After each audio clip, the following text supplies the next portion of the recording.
D. The CCP uses the masses for espionage. The CCP regards information as simply another weapon in its arsenal.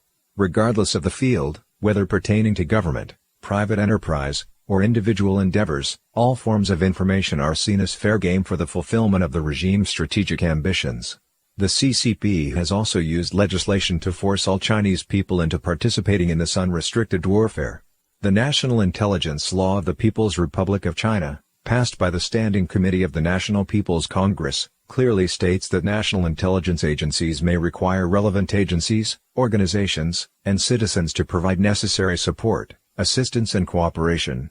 This means that any Chinese citizen can be coerced by the CCP to collect intelligence and become a spy. This form of intelligence collection has never been seen before. On December 12, 2018, the U.S. Senate Judiciary Committee held a hearing about the CCP's non-traditional espionage activities. Bill Priestap, Deputy Director of the FBI Counterintelligence Department, revealed the characteristics of these activities. They sometimes play by the rules when it's to their advantage, while at other times, they bend and break the rules to achieve their goals. When capable, they also try to rewrite the rules and reshape the world according to their own requirements. John Demers, Assistant Attorney General of the National Security Division of the Ministry of Justice, testified that the CCP's Made in China 2025 plan, while on the surface aimed at improving innovation, is essentially a handbook for what to steal. He disclosed that from 2011 to 2018, over 90% of the cases of economic espionage allegedly involving or benefiting a country were related to China, that is, the CCP, and that over two-thirds of the trade secret theft cases are connected to China, again, meaning the CCP. In the previous section, we discussed the CCP's hacking companies and inducing personnel to steal Western intellectual property. In fact, the CCP's espionage is far from limited to intellectual property. The CCP controls all major private companies in China and uses these nominal private enterprises for international intelligence gathering. Ted Cruz, the U.S. Senator from Texas, said, Huawei was a Communist Party spy agency thinly veiled as a telecom company. Its surveillance networks span the globe and its clients are rogue regimes such as Iran, Syria, North Korea, and Cuba. The arrest of Huawei's CFO, Wan Zhomeng, in Canada is both an opportunity and a challenge, he wrote. According to a survey released in January 2018 by the French newspaper Le Monde, confidential information from the African Union, AU, headquarters in Ethiopia was sent to Shanghai every night for 5 years. The CCP is accused of being behind the hack. A report released by the Australian Strategic Policy Institute, ASPI, on July 13 revealed that Huawei is a provider of some network technology infrastructure at the AU headquarters building.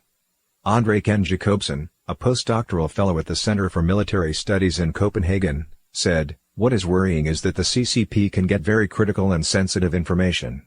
They can enter a system that controls our entire society. Everything will be connected to the 5G network in the future.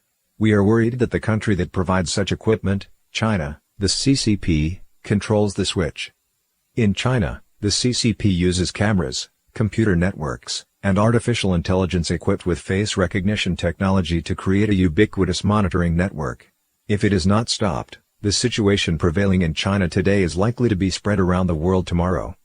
At the same time, the CCP has used hackers on a large scale. As early as 1999, the CCP's hackers disguised themselves as a Falun Gong overseas website and attacked the U.S. Department of Transportation. The department contacted the Falun Gong website to clarify the facts. Then the relevant personnel traced back and found that the real hacker came from an intelligence agency run by the party. In June 2015, the U.S. federal government was invaded by CCP hackers who stole a large amount of confidential information, the information of more than 21.5 million Americans. Affected people included 19.7 million government employees and 1.8 million family members of these government employees. In November 2018, Marriott International announced that private information, including passports, of up to 500 million guests was attacked by hackers, dating back to 2014.